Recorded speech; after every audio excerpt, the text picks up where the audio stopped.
Greetings and good day. This is the Channeled Truth. I'm your host, Thomas Leichardt, and I'm a channeler myself, and I love exploring the works of Seth and Jane Roberts, Abraham-Hicks, and Bashar as channeled by Darryl Anka.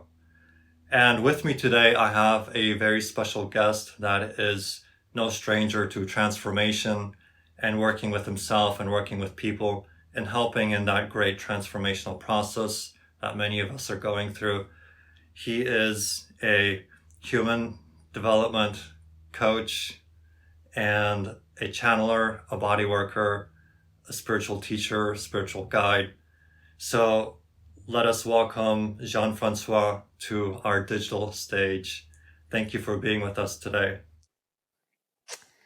Thank you, Thomas. It's an honor to be here. Really glad.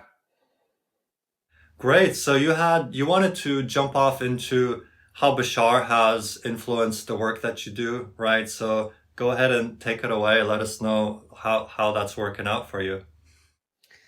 Yeah, let's start with that. And I have to thank you for introducing me to Bashar work, because I never heard of him before you spoke to me about. And when I started listening to his stuff, I fell in the rabbit hole of Bashar.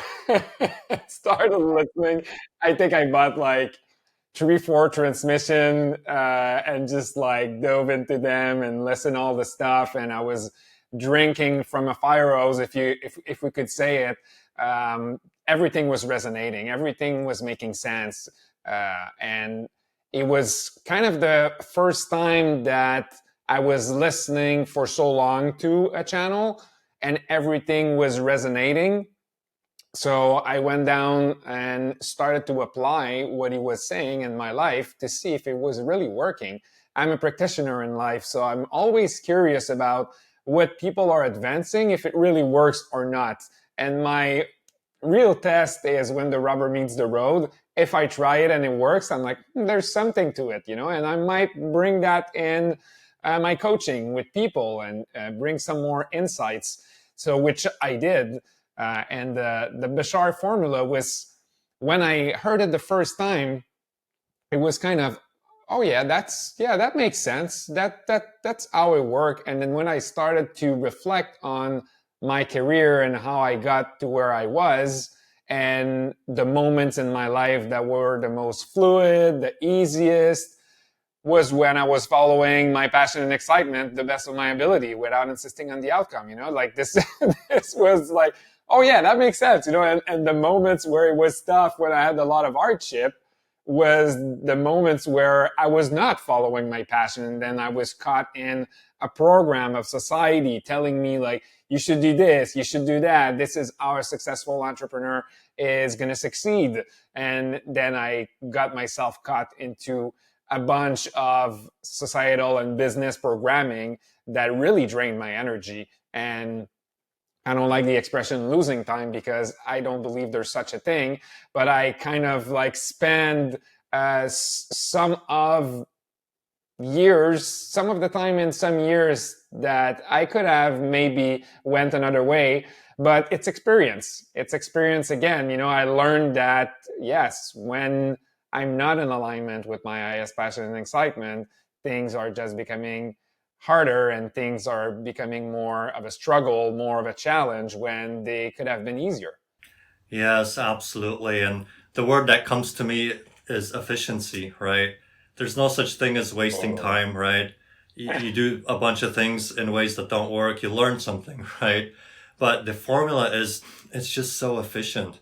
It just cuts down to the brass tacks of like, this is it. This is all you really need, right? And everything else, the societal programming and this and that, you're, impressing others, trying to look good, or, meet certain goals that you didn't even create, that were just, handed down from society. It's just, it feels like a waste of time, right? And of course it is all experience, but the formula just cuts through all that and just gets down to the core essential truth of who you are, what your purpose is.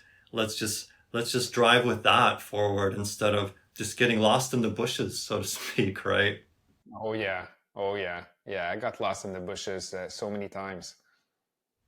Yeah, so is there a particular project that you're working on now that you would like to express, talk about, share with our audience?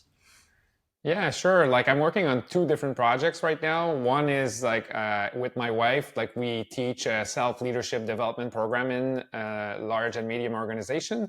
And right now we are working on an e-learning program.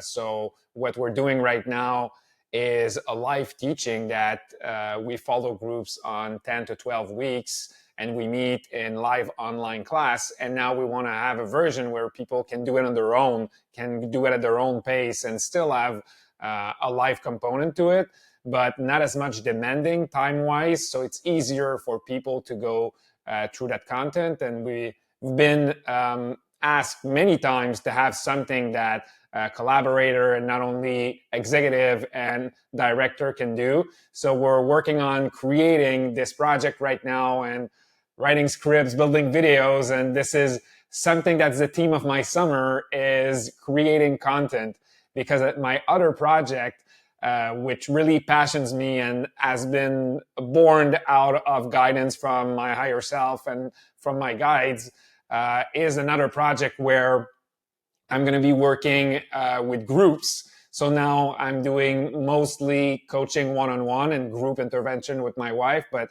I'm feeling called towards building a community of people that are already in their development, that have already done years of meditation or breathing or qigong, whatever practice that brought them into their self-development and got them curious about themselves, and build a group where we can all together dive deeper into our own self and become more curious about all the great side, all the great parts of us. And I'm going to use parts language here that's come from many different modalities. And one of them is called internal family system. So we have many parts inside of ourselves that are managing us, that are reacting to events. And when I find that when we are off our path, we're usually being under the control, if we could say, of those parts that have agendas. And their agendas is usually driven by a limiting belief or something that is originating from our family system or from our society or cultural background. So I'm curious to bring people together so we can dive into looking into what is limiting us. What are those parts that are limiting us, and how can we befriend them, and how can we get in real connection with those parts within ourselves that are have adopted those behaviors of limitation, and how can we negotiate with them and update them into new belief, new ways of being, new ways of doing, new ways of showing up. So this is an approach that I'm already doing in one-on-one, but I really feel called to do it in groups, because one of my mentor, Terry Real, used to say, and I'm not even sure if it's Terry Real that says that, but he says, we are hurt in relationship and we heal in relationship. So I'm really feeling compelled to do this kind of work in group, because when we do it in group, it's so powerful. When we're seeing Thomas, let's say, change after connecting with one of his parts, or when we're seeing Jane change, and because it's a mirror, right? We're a reflection to each other. So when I see you change, I kind of change at the same time, and in a deep way. Sometimes it's unconscious, and sometimes it's really conscious. I really resonate with the same part of you, and then you're helping me unburdening my part. So doing this in a group, I think, could have more impact and move the needle towards increasing consciousness a little bit faster, as I feel the world needs some updating in consciousness, if I could use that term. Yeah, and everything you're working with that you're speaking of is really dovetails with the Bashar materials so well, because it's all about investigating those beliefs, not shoving them under the carpet, not ignoring it, not trying to force our will over it, but it's really discovering what is it? What is that belief? Bashar always says, investigate and ask, what would I have to believe is true about myself in this situation to feel this way, think this way, act this way, right? What's the belief? And really acknowledging it and holding it and transforming it. And part of what you said really resonates with me as well, because one of the reasons I love listening to the Bashar transmissions is not just the wisdom, but it's in how he works with people, right? I'm listening to someone going through something and I'm like, oh, I can relate to that. And then I'm listening to Bashar undo and unstick some of these places within that person, and I'm feeling myself shift, right? So there's something very powerful about group dynamics and demonstrating this, each one teach one is a saying, right? But each one heal one, right? It's like as we heal ourselves, it resonates into the group around us. And as others observe the healing, they themselves have access to that transformational energy. So it's very powerful, this work. And it's exciting that you're taking it into groups in that way, because I definitely, those reflective mirrors it's powerful. We move as soul groups together, right? And we see each other change and we inspire. When one changes, it inspires the group. Anyone that's willing, they see the demonstration of that alchemy, and it's like, I can do that too, right? So it's beautiful work. Yeah, absolutely. I highly resonate with what you said, that I can do that too. Like I find it so powerful because a lot of people that let's say, coach in one-on-one, there's going to be a bunch of them that they're the only one in their entourage to do that work, to work on themselves. And like, they kind of feel alone, sometimes, specifically when the going gets tough and then we're facing limiting beliefs, and then people around, they're not really understanding what's going on into our life. But if we're a group of people that are going through the same stuff, we can connect together, we can be there for each other, we can hold space, we can have compassion, and everything becomes easier to do. Like those limiting beliefs, like they're a lot easily removed or transmute from our system when we are supported. So this is one of the reasons why I was feeling compelled, is like that call and that feedback that my clients were giving me, like, well, I'm the only one, like, so tough when no one is doing the same thing as you do. And so kind of going against the current, feeling like a salmon that always like have to work hard and hard to to go over the hump, over the wave. Yeah, I can totally relate to that. I used to just call this the Lone Ranger syndrome, right? It's like you feel you're all alone out there. And this age that we're in, as we mature further in our path, I feel like we're all realizing we're not alone, right?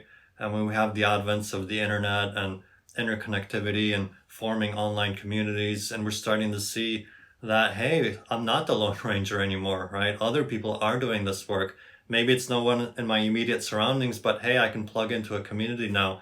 That used to be non-existent. People sometimes take that for granted, but that used to be like, forget about it, right? You were born in your community and that's all you knew. Now you have the whole global reach, and interconnectivity and synchronicity is in high gear, and you can plug into communities, and it's amazing, and it's tremendous that you have that sense of not being alone anymore. That's huge. Oh yeah, and I like what you do, and in the way that's what you're creating with this YouTube channel, with your videos, like creating this community of people who can share on channeling work and become empowered. Like you empowered me to start channeling, and because of you, I started channeling, and I started like it changed my life. Started to have messages for people, messages for me, and it literally brought a depth to my day-to-day life. It's a huge impact that it had on me. So, and you started it. Well, yeah, thank you. Thank you for being here. And yeah, this is the work right here. This is the play. And I've realized that, all of us now we're in these phases where we're taking this into the world. We're applying the formula, right? Action. It's all about action. Action is the language of physical reality. And like you were saying in the beginning of this, when the rubber hits the road, right? It's like, it's putting it into action. and then just letting that resonate and vibrate and create. It's like you're creating a mandala because of a frequency you're holding, and you're anchoring that frequency through action. If you don't take the action, it's just vibrational, right? If you take the action, you ground it like a circuit into the earth, and it becomes reflected of the stuff of earth in your physical reality, and you begin forming these mandalas, right? And you have your mandalas that form around you, mandalas form around me, we interlink and interconnect, and it's these multi-dimensional, hyper-dimensional mandalas of creation, and we all resonate off of one another, right? And this is what Bashar sometimes say, the hardest thing you can be is to not be yourself, right? Contrary to cultural teaching, right? It's totally right. We're all a unique puzzle piece, right? And when we fill into the natural shape that we are, then we fit in with all the other puzzle pieces, and they resonate off us, we resonate off them, and it just creates this beautiful harmonic, or this amazing symphony, right? So this is the time for all of us to, put out the unique frequency and let it inspire others and ground it into the earth through the action, so that others can benefit from that. Yeah. I really resonate to what you said, and like this is why also the name of the project that I'm working on, it's called Inosis, which means unity in Greek. That's awesome. Yeah. So this feeling of like reconnecting, this feeling of being all one, being in unity again, and coming to peace with all the parts of us. Yeah, and this whole idea of looking at portions of ourselves, right? It's like we're just at the phase in our culture where we're getting all the personality parts to work together, right? A lot of people are reaching for multidimensional awareness. I want to know my other lives. I want to know, connect to extraterrestrial civilizations. I want to go extra dimensional and travel through there. Where it's like we first have to get our own house in order, our own personalities, all these parts in order, before we can even bring in multidimensional, multifocal consciousness and be able to hold that in harmony, right? As Bashar likes to say, we can have multiple personality order, right? When we start reaching out into other focal points within the oversoul. But first, this personality, right? And this is where the internal family systems and these kind of modalities, they help bring all the personality parts into a harmony, so that we can have a stable ground, and then from there expand multidimensionally. Yeah, and I find that it's much easier when you're at peace within yourself with the different parts of you.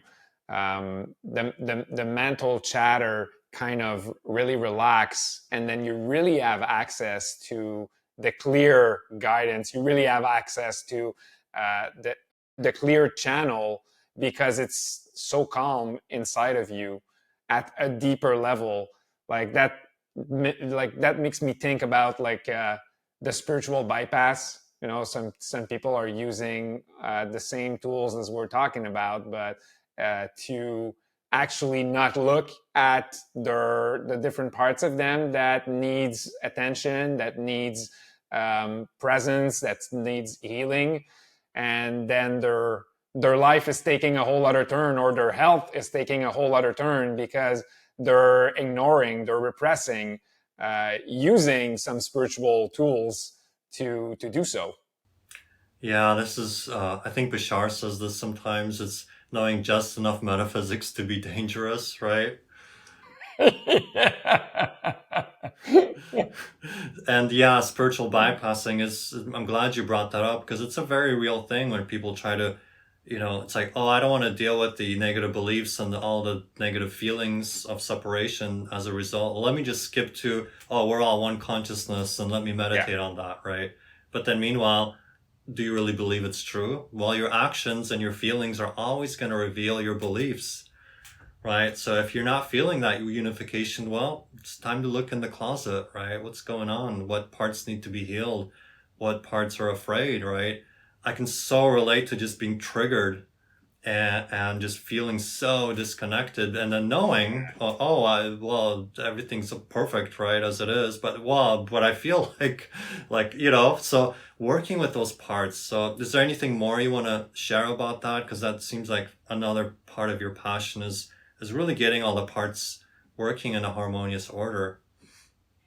Yeah, like this kind of work really literally changed my life and changed the way I was feeling inside of myself, and to be totally honest with the audience here, like before the year 2020, I did not knew what it was to feel shame inside of me because I repressed it so much, like every time shame was coming up, no time for shame, I need to be strong. I need to be like, have my game face on. And like, I would not allow that emotion a bit to come up, but these were my strong protectors that were like, no, shame is not allowed here.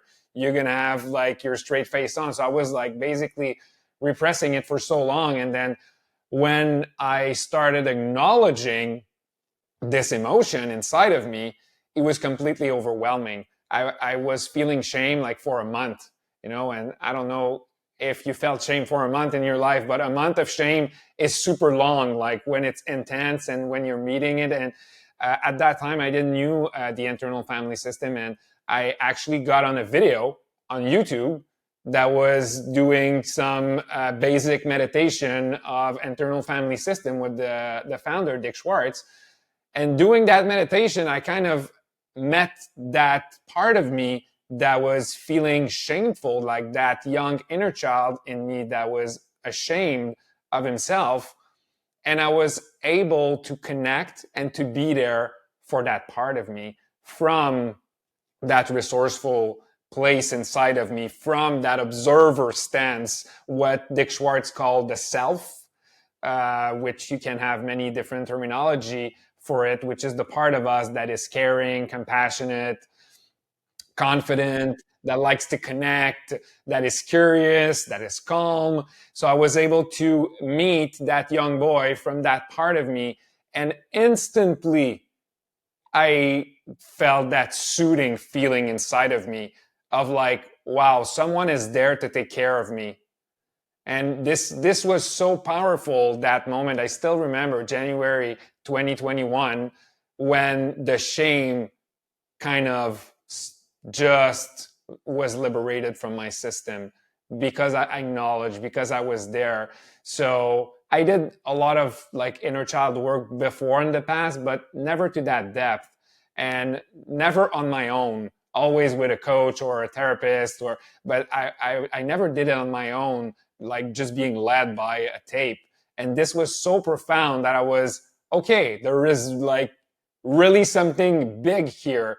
Let's explore it even further. And I started working with an IFS coach, and she really helped me to build some capacity. And Dick Schwartz was saying, like, there's not a lot of people that can do IFS on their own, but I believe that the more you are doing meditation, energy work, and the more you're able to observe yourself, the easier it gets to do parts work on your own.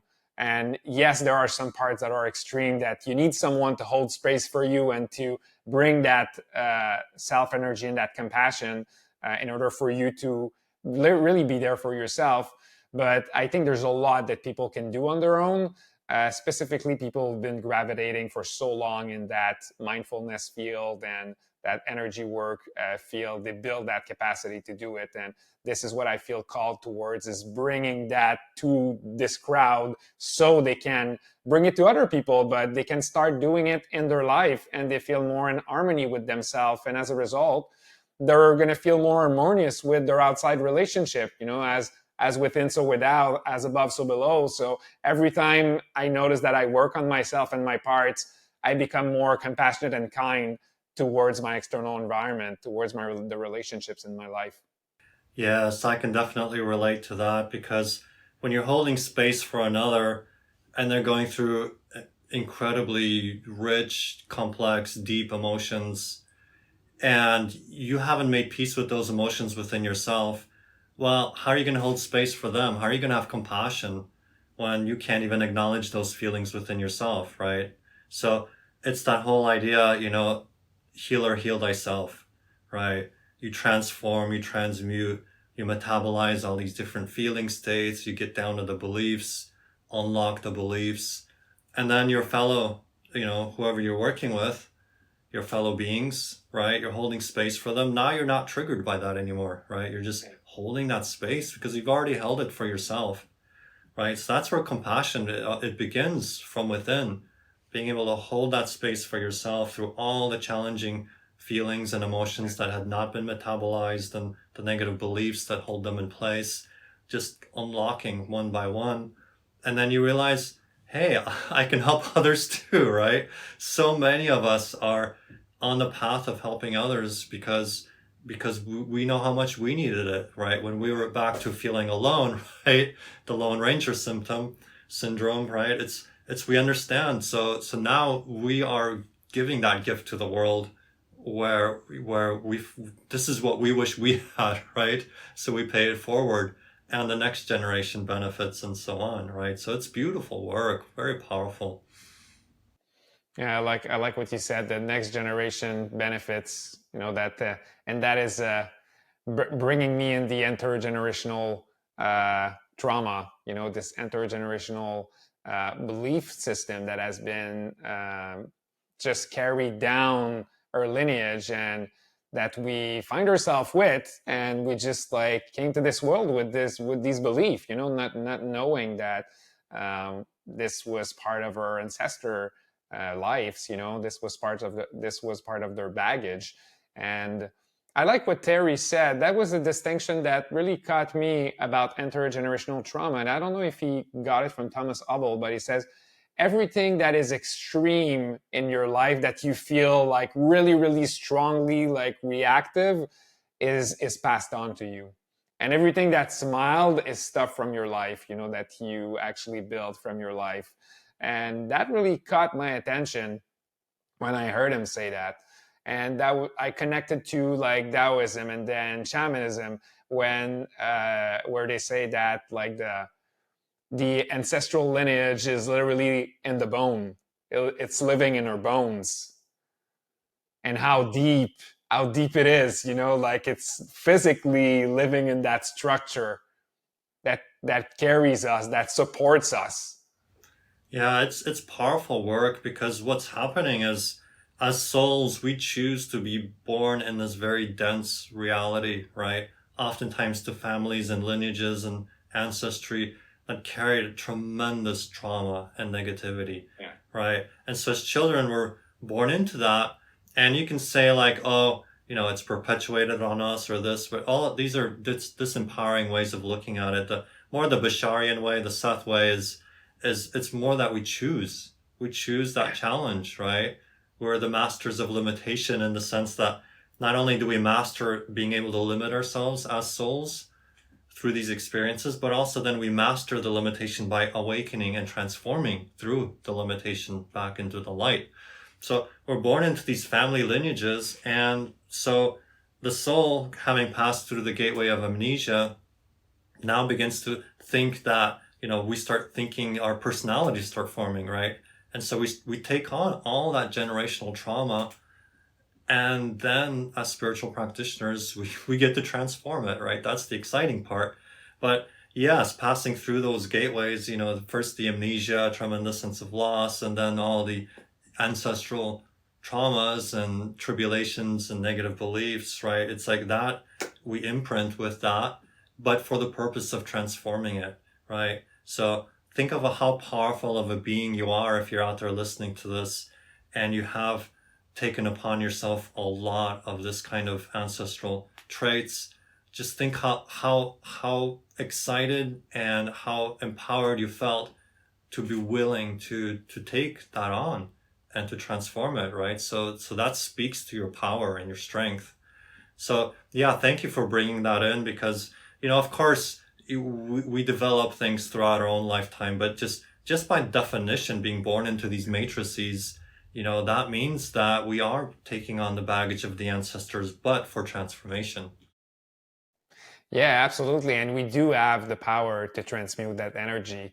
and recognize it and heal that lineage, like not only for us, but from like for all the generation that has been before us and after us. Yes, it reminds me of something I used to hear in the spiritual circles. I don't know if it's from the yogic tradition or where it's from, but the idea that when one person begins to awaken, you affect 3 generations back and 4 generations forward, right? And it's really powerful moment of like, hey, the buck stops here. Like maybe my father and forefathers were a certain way, but hey, I can be different to my children. Or if you don't have children, to the young ones of the civilization, to your students, whatever, however you share that with the world, right? It's powerful work to be able to say, whether it's maternal line, paternal line, doesn't matter, right? Both, right? To be able to say like, hey, I'm not paying that energy forward anymore. I'm putting something else forward. And there's a great quote from Terry Real, and I can't remember it, but I'll try to put it in during post-production about just how trauma just rolls forward through the generations until one person has the capacity to turn around and face the flames and say, transform it, stop it, stop it from moving forward. Yeah. Exactly. Yeah, that's where it ends. Yeah, totally. And this is really powerful stuff because like using the IFS modality, like I have been able to connect with some of my parts that were actually carrying intergenerational burden, and they're able to tell me, yes, that comes from like your grandfather 3 generational down the line, and like the belief was if I'm not working constantly, I'm not going to be able to survive. And like I've been a workaholic in my life. I've been working so hard. My parents been working so hard, they like, but this is down our line. And when I connected with that part and understood where it came from, I had so much compassion for my ancestor. Like, because in those years, that was true. They were like working in the field and growing potatoes, growing their stuff, like having 15 children, like working all the time was their way of life. Was like, they couldn't kick back like we do. They couldn't go south on vacation and like all those things. So for them, that was their reality. But for us now in 2023, it's a limiting belief. Like we're not in the same reality. So we need to update this kind of thinking so we can actualize and grow and create a right evolution for the time we are in right now. Absolutely. And part of the grace in all this also is the new generation coming in. They're not coming in with as much amnesia, and they have a less of a contract, shall we say, or theme of exploration to not take on such a density, right? So they become our way showers as well. Not only are we transforming and creating a better world, but also those coming in are like guiding lights pulling us forward as well, right? It's powerful times. It is really powerful times. And I strongly believe in empowering those young children that come with like this heart open, full of compassion, full of love, if we could say it that way, and empowering them to remain that way instead of integrating like all those limiting belief from society, like, oh, you cannot be this way, you cannot be this way, you cannot be this way, and then they closed up. But it's funny, I was doing a channeling session the other day, and I had the message from that entity that those children that are being born in the last 15 years, if we try to repress them, they're going to rebel even more than our generation and the other generation before us. They're really going to fight against being put in a box. Yeah, that's what Bashar often says. It's adapt the lesson to the child and specifically the child's passion, right? Rather than trying to adapt the child's passion to the lesson, right? Which is what we've been doing, is trying to program everyone to, sit at a desk and focus in a very unique, specific way, which is quite unnatural, might I say. Right now, things are changing, right? And this new generation, they have a different agenda, and thank God for that, right? Yeah. Yeah, I'm hopeful. I'm hopeful of how the new generation, with the means that we have right now, can reverse some of the damage that past generation have created, and some of the systems that are broken, and they're not helping our evolution. They're not helping our well-being as a whole, and they're not helping certainly not the planet either. Yeah, I have a feeling it's what Buckminster Fuller said, don't rail against the old systems, but build new systems that render Yeah. the old systems obsolete. I feel like, we are part of that wave. The next generation is going to be yet another part of that wave as creating new systems, right? New ways of communicating, new ways of healing, mending, and new ways of, harnessing energy and new technologies that are in resonance with the earth rather than out of resonance. All of that is, this is an incredibly exciting time to be alive. And that's why we want to encourage the younger generations, right, to find that passion, because passion, as Bashar says, is the translation of the soul's energy into a sensation you feel in the body. That's your guidance system, right? So, retraining it on ourselves, helping the younger generation, encouraging them to find that, because that's the soul's communication. And that's the optimal state, right? So that we're all those puzzle pieces in perfect alignment with everybody else. We click into this incredible symphony of transformation and growth and evolution. Yeah, I've seen it like so many times in the past year, and I find that now in the past maybe 18 months, transformation is really accelerating. Like people who are really on their path of transformation and following their passion and excitement, it's exponential the rate at which their life is unfolding and things are manifesting. I see it from younger generation to older generation.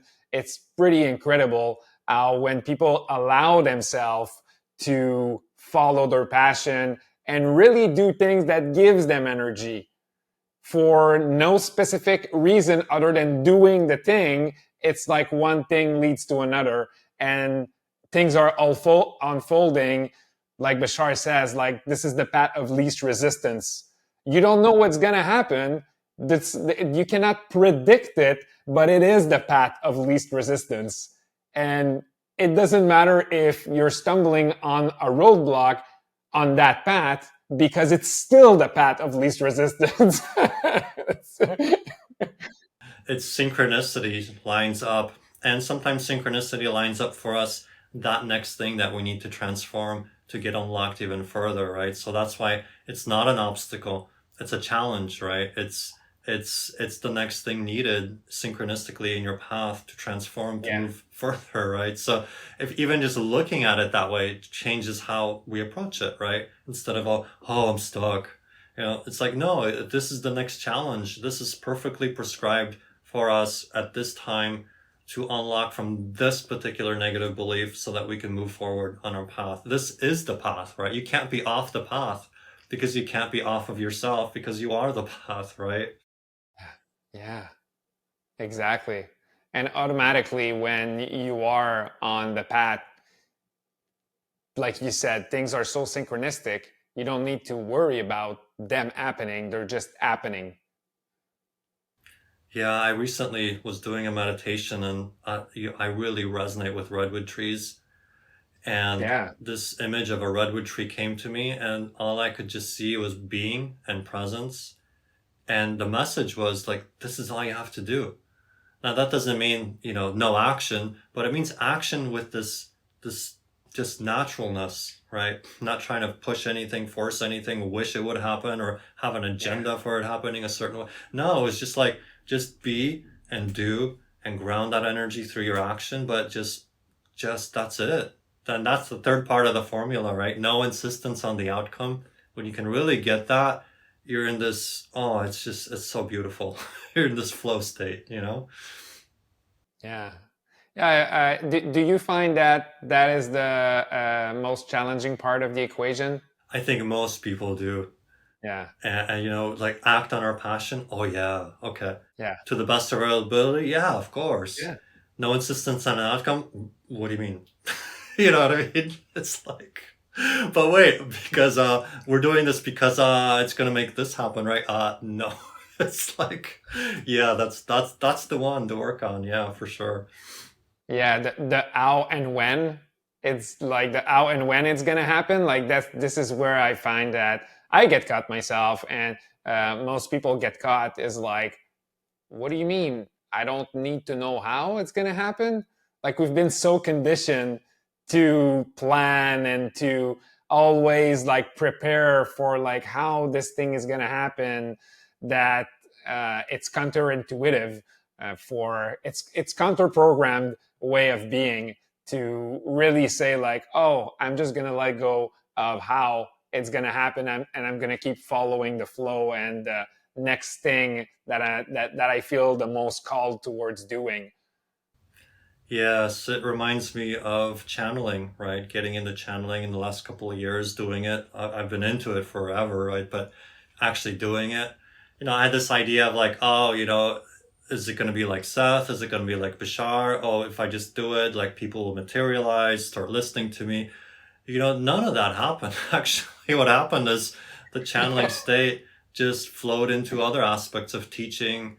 It filled my personal life, my relationships with all this extra dimensional energy, but it never materialized, and it still continues not to materialize the way I think it ought to, or the way it seems like it should, right? So that's been a major teaching for me, is to realize that, just channel because you love doing it, and forget about like who it's going to reach, how it's going to reach people. And like the benefits have shown up in areas of my life that I didn't expect.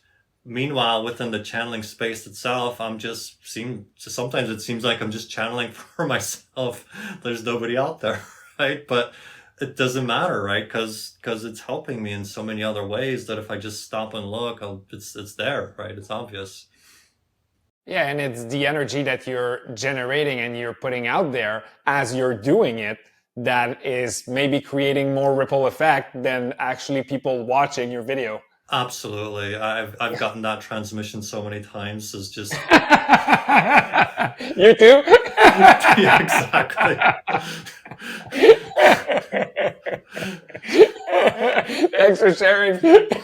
No, absolutely. Like I've heard that so many times. Is just do it, because the invisible vibrations, you have no idea what effect it has. Maybe your neighbors, feeling the effect. Maybe it's someone a block down the street. You have no idea, right? So just do it, right? And let go of that outcome, like, or thinking it needs to show you in a certain way that it's working, whatever that means, right? I strongly connect to that. I'm creating content and doing videos as well and putting it out there on social media. And sometimes there is one that's like, oh, it's really good. Like people react a lot. And other ones is like people barely react to it. And I'm like, oh, am I like, there's a part of me that is like, am I doing something wrong? And then there's this other part of me is like, no, because you did it with all your heart, all your energy, like, and you felt good while you were doing it. So don't don't get stuck on the numbers of reaction that you get. Absolutely. Yeah, same lesson as well. And it's like I know stuff is happening, and I've had even beautiful connections between the different guests on my show come together, and we spend time and chat. And so these beautiful links and connections are happening.